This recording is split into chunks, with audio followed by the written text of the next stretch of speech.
Igbo ndị ọma njibiri ekene m unu onye unu ya nọ taa n'ọgbọ bụ Nwaada Ifeoma ezigbote nwaada na-eri ukwu anụ tata akụtala m nnukwu azụ onye mụ ya ga na-enwe mkparịta ụka pụrụ iche gbasara ihe midia n'Enugu steeti nakwa ala Igbo in general bụ otu onye na-elegara anya ndị bekee na-akpọ ya role model ị na-anya fụ n'okpofu na-ekpuchi m ike mụ na otu onye na-elegara anya tata ga na-enwe ezigbote nkata pụrụ iche aha ya bụ Odera Collins.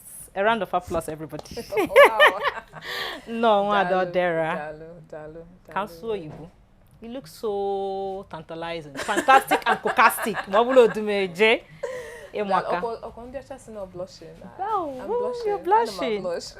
Amara, dika mgbe na akọwa gị asị m na ịbụ otu onye na-elegara anya na media South East. Ihe na-eme na-amasị m. Oh. So each time mfokwa aga, you know that ebe ahụ nọ I can get there. Ga-agafe, yes. O nwere efu gị ka ịbata ọsị na o nweghị ebe ọfụ gị. Achọrọ m nna aga ka mmadụ sị o nweghị ebe mfu mana mara m ebe mfu. Like that. No, nwaanyị ọma. Dalu. Akọwago gị ka m si mara, ị nwere ike ịgwa ndị ọra onye ịbụ. Ndewo nọ ndị ọma na-ege ntị. Afa m bụ Chidera Okonje mana ife jimalụ m n'ọlụ a bụ Odera Collins. O nwere ife kpatara ya. Mana ọ bụ na ị nọ na industry anọ ị ga-aghọta ife kpatara ya. Abụ m onye Asaba na Delta State mana amụrụ m n'Enugu a. Ntokwa n'Enugu a nne m bụ onye Anambra. Nya ị na-anya ọfụma ife na abụ m ezigbote nwaada Igbo. And ife Igbo na-amasị m ọfụma. Anọ m alụ na industry nke akpọrọ the media industry. Ihe m na-alụ rinne. Ihe m na-alụ abụrụ ofu ọbụrụ ịbụa. Mana ife otu m ga-esi kọwaa ya bụ na efuru ihe a na-ekili ekili nke fiimu nke documentary abụ m onye na-ahazi ya nke ndị oyibo kpọrọ the producer. I'm a producer. Yes. Ọ dị mma, ọ tụkwara m n'anya na Nwaada Odera na-asụ Igbo ọfụma o. Nwaada Odera, ị nwere ike ịgwa nwa kedu ihe kpaliri mmụọ gị to go into media? Ka ihe what inspired you? Ọ bụkwa ndị iti ka ihe kpaliri mmụọ gị to pursue a career in media? Eziokwu dị na ya bụ na o nwere ife m ga-asị na ọnyanwa ịmagosi m ngwa nọ ihe a ka ị ga-eme. Mana ihe m chetara bụ na site na nwata ọ na-adọ m adọ ebe a ka m chọrọ ịnọ mago ihe gbasara ịgụ news. As a matter of fact, nna m bata na magoro ya newspaper. Mago n'oge anwa na-ekiri ọkwa ihe onyonyo ka ihe ejije na-ekiricha na-asị hey na ga-achọkwa n'ide ka ndị a. Ịmagono mgbe notice na ka m na-eme ihe ọbụla m na-eme ịghọta na-ahazi onwe m ịdị ka ndị nna mfụ na TV si oke onye ha ka m chọrọ ime anọkọta sị na ị ga-abụ nọọsụ ka ijebe London. Ọ dabara. Ọ dabara. Mana ihe mma bụ na n'ime obi m n'uche n'ịmago ka since m ji bụrụ nwata this is where I always wanted to be, right? Ihe aka m chọrọ ime mana na-etotezi na-amata ihe mwefu na ihe na-amasị m bụ ịkọ akụkọ. Ihe na-amasị m bụ ịkọwala ndị mmadụ maka akụkọ onye ọzọ, akụkọ ndị onye ọzọ. And you know, from there I just picked it up, right? Ihe ndị ọcha na-akpọ ya bụ storytelling. And ihe ọbụla m na-eme tata amakwa m na nsị na ihe m na-eme dị n'iche n'iche ọkwa ya. Ihe ọbụla m na-eme tata ịnebanye anya ọfụma ịfụ na n'ime ya bụ storytelling. That's all I do. That's what I love to do in different forms. Ya bụ na amụrụ gị ọ bụrụ na amụnyere gị na nọ onyinye amara iji wee bịa ebe ọ bụ na dịka mgbe dị na nwatakịrị ka ọ dị mma. Ka esi wee kọwaa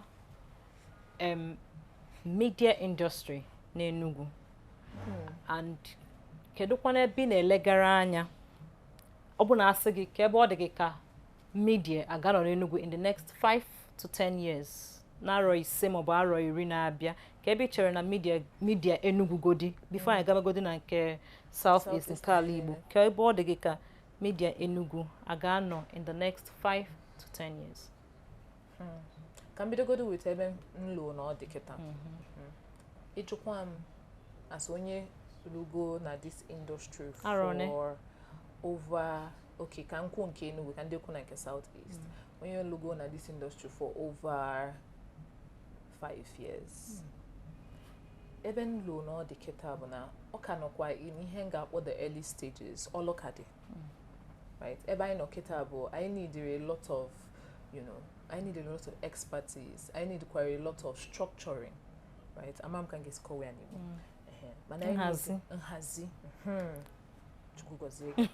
I need a lot of nhazi. I need ka imagonu. I nwee a structure bụ na I ga na-anabata ndị ọfụrụ. Ha makwa n'ebe ha ga-aganwu. How far ha ga-aganwu na the industry. So I'll borrow a term from biology. I need an ecosystem dị functional. And chukwu wee mekwa ebele. Ifekwa na onwe ndị na-afọ abata unu nwanne ya. Enwekwa ndị blueprint, enwekwa ndị afịa. Onye ọbụla na-abata kịta na-etinye aka. Imagonu ka itinye structure in the best way possible. So ebe anyị nọ kịta m ga-asị na anyị ka nọ largely at the potential level. I nwere a lot of talent. I nwere a lot of imagonu. I nwere a lot. M ga-asị na mostly talent and enthusiasm.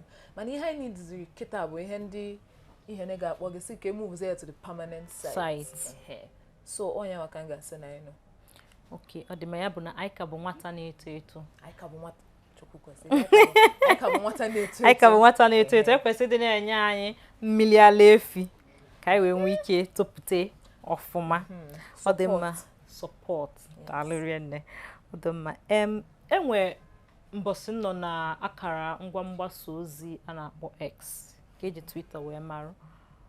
Wee fụ ebe mmadụ sịrị na ihe mmadụ dere ebe ọ sị na ihe ndị iti na-akpọ creatives in Enugu achọrọ collaboration. Ha chọrọ ịbịakọta ọnụ maka na ha chere na ha bịakọta ọnụ onye nke ezuru ebumnobi ma onye nke ezuru ebumnobi imago that kind of thing. Na ihe ha na-enwekarị bụ competition over collaboration.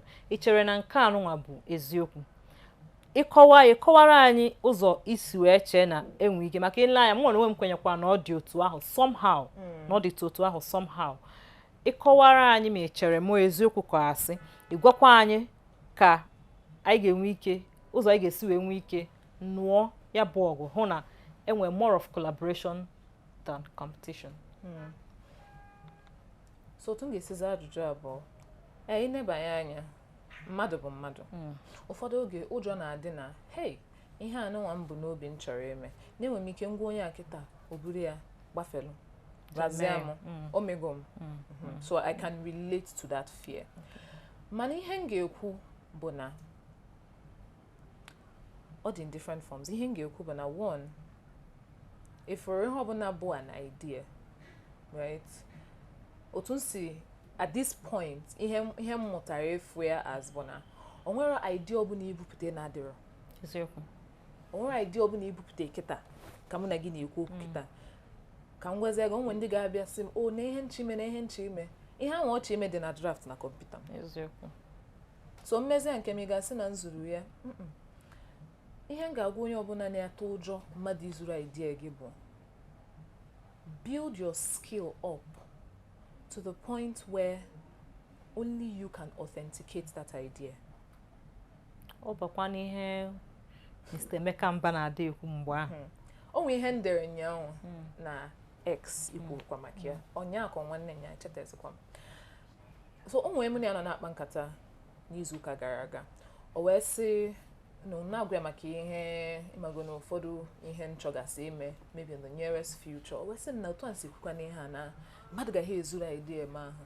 Ịgwa gị eziokwu ihe nsara ya bụ na ọ ga-ezuru ụdị idea mana ọma nzuru m. Ọ bụrụ m nwa gị alụrụ ya. A na eziokwu dị na ya bụ ọ bụ na ọ bụrụ m lụrụ ị ga-afụ na ọ bụrụ m nwa lụrụ ya. Maka ọmụnwa bụ onye na-authenticate eziokwu dị iche ga-adị ka gị na ya ma mbụcha ofu. So ihe m ga-agwụkwa gị bụ na build your skill so much. Skill dị so important. Ọ dị oke mkpa n'ihe ọbụla ị na-eme. Matter of fact, ihe njiwe ka na-ekwu na industry anyị ka nọ at a place of potential and talent bụ na anya refine be a lot of the talent anyị nwe into skill. Onye nwa bụ most times ị na-anya efu na faje mba ofesi faje obodo ọzọ ịmago na ebe structure dị. Ọ dị ka a ga-asị na ọ na-afịa ha arụ.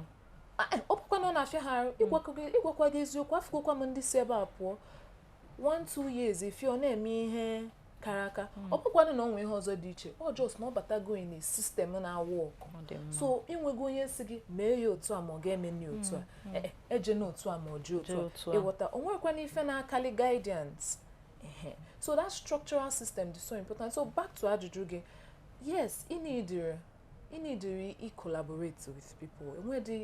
Enwedị ka ị ga-esi tụfie ebe ọ bụ na nnọta ata abụrụ maka ọ bụrụ na ike aka m ọ maka na onwe onye ngwala ife m chọrọ ime o wesị m ngwa ka ime ya otu a ma ka ime ya otu a ọ maka na akpọbata m ofu onye nke Igbo bịanụ ka imekọta ihe ọnụ onye ọbụla eweta ọkwa ndị Igbo si na agbakọ ọnụ nyụnwa amịlị ọgba ọfụfụ so o nwere ihe imegide n'ụwa ka ide need na people so ọ bụ na ị bụ onye mebi ihe emego gị ma na ihe emego onye nke gị esi mba na ihe collaborate rụọ ife ihe asị gị bụ gwa ya alụ mana wepụta obi chọba ndị gị na ha ga-alụkọ ihe maka if you want to go fast ịchọ ịgasị ike ịchọ ịgasị ike ga-asọ ọsọ gị mana ịchọ ịgata aka gị na ndị mmadụ esoro gị na ndị mmadụ anyị rụwega ọ dị mma ndị be anyị onye mụ na ya na-enwe nkata pụrụ iche bụ Nwaada Odera Collins onye nkọwara unu na ọ bụ onye na-elegara anya na media industry tata mụ na ya na-enwe mkparịta ụka pụrụ iche ebe anyị na-ekwu ihe gbasara media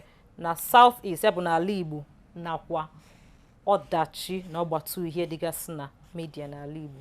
Nwaada Odera, ihe ọzọ ncheju gị bụ ka ihe iche n'onyenwa bụ ofu ọdachi maọbụ ọgbatu ihe kpọrọ akpọ media na South East na-enwekarị. That is, what is the greatest challenge media na-enwe na South East?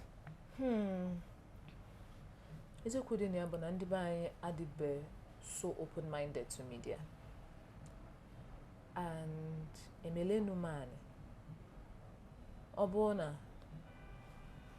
kekesi asị willingness ọ bụ na the willingness adịrọ ọ bụ na ha etinyeghị uchu ọ bụ na ha etinyeghị uchu na ya ọmanụ ịmagono ndị be anyị abụgo ndị business for a long time right and ọ dịkwa mma ọ bụkwa na ọ dị njọ so otu si akọwa ya bụ na the intangible things ịmagono business is the intangible but intangible ihe mean bụ okay nye m ife nega anụ nwa ka nye gị 5 naira ma ka nye gị 2 naira ọnya nwa ka anyị na-afụkarị so ihe na-abụrụ ihe m na-afụ hardware m na-afụ ka ilesi m ka nye gị ego right anyị ada akpụkebịa ife and onye a bụ the biggest challenge our creative industry ka na-enwe right anyị ada akpụkebịa ife ma ndị na-ede ihe odide ma ndị na-agụ nke ọgụgụ ma ndị mgbasa ozi onye a bụ one of the biggest challenge so ndị be anyị afụbere ihe a as ịmago mmasị ndị be anyị some of ndị be anyị afụbere as maka na ọnwego ndị fụ ọnwego ndị fụ enwego ndị na-agba ezigbo mbọ ka ihe a lụọ ọrụ ọfụma n'obodo anyị so anyị ka na-ediri ndị ga-abata wee fụ ihe a wee sị mba ịmagonu na-ediri ịkwado ya ọfụma ka ọ rụọ ọrụ ọ dị mma anyị ma na ihe anyị na-ekwu oziọma anyị na-ada agbasaka na Did I answer your question? Yes. Okay. Oziọma anyị na-ada agbasakarị na Voice of the East ya bụ olu ndị Igbo bụ akụrụ unu Ọ dị oke mkpa. So achọrọ m ka iwere ohere a gwatụ ndị Igbo ndị nwere establishment ndị nwere ihe ọkpụrụkpụ a na-afụ anya n'obodo ndị ọzọ makwa na mba ndị ọzọ mana ha enweghị ya n'ala Igbo were ohere a gwatụ ha mkpa ọ dị maka ọ dị ka asụsụ anyị na-ekwu ya ha ma nghọta ọ dị ka mmiri aba ha na ntị were ohere a gwatụla anyị ha mkpa ọ dị ịhụ na ha nwee such ihe ndị a ha rụgasị because enwere a lot of ndị be anyị enwe ụfọdụ ndị be anyị niile nwere ihe ọkpụrụkpụ ihe na-enyelụ ndụ aka na-enyelụ mmadụ aka na-enyelụ ọtụtụ ekọnọmi aka n'obodo ọzọ na ha ọ dịghọ n'ala Igbo olee ohere a gwatụrụ m ha okwu biko Eziokwu dị na ya bụ na ife onye kpọrọ nkịtị ya ka ọ ga-aza nke ahụ abụrụ asị abụrụ asị and onye kpọrọ nkịtị ezigbo afa ga-achọ ime ka nkịtị afọ ịmagono ka afọ ahụ a na-akpụ ya ka olukwa n'afọ ahụ a na-akpụ ya ya bụ na anyị sị na anyị bụ ndị Igbo anyị na-egoli na anyị bụ ndị Igbo na ife Igbo na-amasị anyị ọ ga-abụ ọ nsọ ka ọ bụ na anata anyị Igbo adịrọ up to bar with ebe anyị si na anyị nọ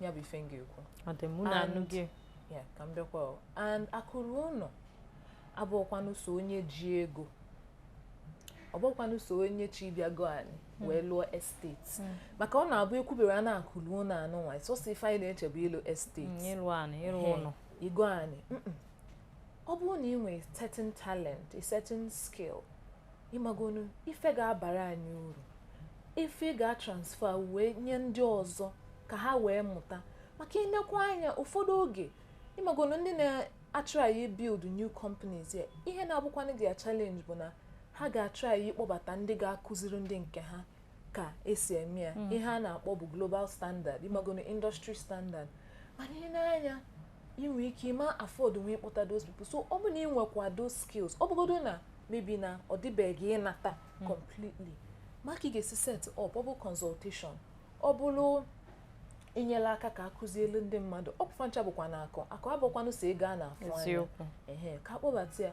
ya bụ na echi onye ọzọ n'anya ọ sị hey n'okwu onye a mme nji wee mala ihe atata ọ nekwa anya o tinyekwu ya n'ụlọ mana onye ọbụla na-agbafusi efu na ife anyị adabara ọ dị mma unu na-agbafusi ka ezi ndị ga-akwalite ekọnọmi ala Igbo ihe ikwu kịta zara ajụjụ nchọbụla ejighị maka creatives ga-abụ ememe ha fụ na ha enwetatụgo ha gbapụ gbaga obodo ọzọ si na onwere ihe dị na ala Igbo ha niile gbapụcha dịka isi kwuo kedụzi ka ala Igbo ga-esi wee baa ụba ọ dị mma anyị mara onwe a lot of people enwe ọtụtụ ndị na-ene anya ịbata na ọrụ a na-akpọ media kee ndụmọdụ inwe ike inye ụfọdụ ndị obi ha dị na ihe media nọ maka o nwere mgbe ga-abụ ha afọ ka ị na-eme ihe ha sị hey ihe onye a na-eme ihe ọdịra na-eme na-amasị m achọrọ m ịdị ka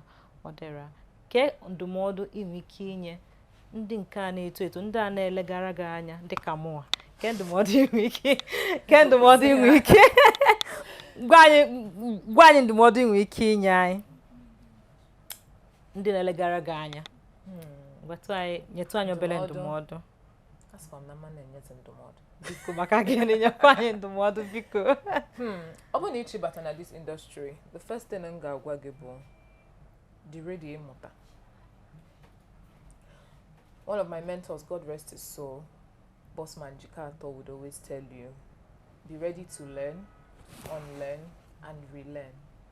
Ya bụ na ịmụta ị ga-akwadokwa ichefu nke ahụ ịmụta nyaafọ ka ị wee mụta ọzọ taa. Maka ọ bụ na ọ nwee ihe mwụtago na this industry, so 5 years in Enugu, overall 8 years, 8 going to 9 years, right, in media bụ na ihe na-ewu tata ya ewuru echi. So ikwedo na nke ịmụta nyaahụ wee sị mba ọ ga-esi eme ya ikwechiri ụgbọ ga-ayalụ gị na-agafe a na-achọ and ịma na this industry dị so imagon all face value in a lot of face value dị in it, so ịda amụta face value gị ga na-drop, ego gị ga na-drop because ọ bụ na ịda amụta ọ bụ na ịda move with the train, right, ihe ga na-apụ gị n'arụ, right. Now moving with the train abụkwa na enwere a basic set of skills you need to go dey mụta, right. So to answer this particular point I raised now, I would say chọọ a media house ị ga-affiliate yourself with, chọọ onye ị ga-amụ ọlụ n'aka ya. Ịma na anyị pụta ya na-agba ọsọ ịmụ ọlụ, ịmụ ọlụ dịkwa oke mkpa onye ọbụla na-abụ ọkachamalụ, onwekwa onye kacha wee ma mụ nwa na ebe a kịta onwe nke ya adaptive kwanụ Jews na Ifeọma ka m wee malụ na ya. So ị ga-adị very open-minded to learn, but at the same time ị ga-adịkwa ready to give the industry, because nke ndị ị ga na-anụ your artist ka ha na-ekwu asị gị pay your dues, ị ga-akwụ your dues, and by ịkwụ your dues bụ na ị ga-erube isi wee chebe ị ga-affiliate onwe gị wee mụta ọlụ ọfụma, because na enwekwanụ some things na-eme media ji bụrụ media. Enwe some set of skills, some knowledge bụ na ọnyanwa mee media ji bụrụ ihe ọ bụ tata, and ọ bụ na ị mara ya ka m gwazie gị ọnwụ ụfọdụ oge m ga-afụ ụfọdụ ndị mmalụ na onye a na-ewu mana foundation ya adịsịrị so Oh, strong. eziokwu. So ọ na-adị mma whatever you do malụ ihe bụ the industry standard skill set ka ị mụta ya and otu ihe esi mụta ya ọ bụrụ just na ịgụ mass comm na school. Ị ga-achọ a media company ga ebe ahụ ọ bụrụ 6 months ọ bụrụ 1 year otu ọbụla ọ ralụ gị ime internship wee mala ebe iche ịba because ihe dịkwanụ na media bụ na there are various departments, there are various sections. Media is so wide. But sometimes some people put a hello that achọrọ m ịbata media maka gịnị ka m bụrụ onye presenter ka m na-akọ n'iru. Enwe a lot of other opportunities nọ na media. So ịbata most times ihe that internship ga-enyelu gị aka mee bụ na ị ga-alụ with different people. Onyelu gị aka ghọta ebe ịmagonu Ebe ị dabara. So ọ na-adị mma ịmago try media house affiliate yourself with ọ ga-adaba ọfụma. Ọ dị mma onwe okwu ikwu kịta baa m n'isi. Ọ sị na ọ bụrụkwa maka na ịgụ mass comm na school. Ọ bụkwa na nne shade nne mass comm biko kwanụ. Ọ bụrụ maka na ịgụ ọ dị shade mana ihe ikwu bụ eziokwu. Ọ bụrụ maka na ịgụ mass comm na school ịpụtazịa ịfụ esi na ị ga-eme nwe ị ga-amụlili ya. You have to go through a learning process. Ọ bụrụkwa ndị iti. Ọ dị mma nke ajụjụ ikpeazụ m chọọ ịjụ gị bụ isi na ị nọ go into media n'Enugu for arọ ise. Arọ ise 5 years, yes. So kedu ihe bụ ndị iti na-akpọ ya lesson? Kedu otu ihe ị mụtara arọ ise ahụ ị nọ otu ihe ị ga-asị ihe bụ ihe m mụtara and you're holding it dear to you that this is what you've learned for 5 years of working in the media in Enugu? Ị mụtara akarịgokwa orika enough mana ihe m ga-asị dị so applicable in different parts of my career bụ be open-minded, be flexible, right? And be ever ready to learn. Ka ịma nke mara nke ọzọ. Ọ ya ka m ga-asị na mmụta. Ọ dị mma, daalụ Nwaada Odera. Obi dị m ụtọ ịgbaga ajụjụ ọnụ taata. Nkata pụrụ iche a mụ na gị nwere. Ama m na amụtara m ihe, amakwa m na ndị na-elele anyị ga-amụtakwa ihe. Ọ ga-adị na mbọsị ọzọ mgbe m ga-ewetara unu ezigbote nkata pụrụ iche mụ na onye ọzọ ga na-ekwu. Nọdụ ọfụma.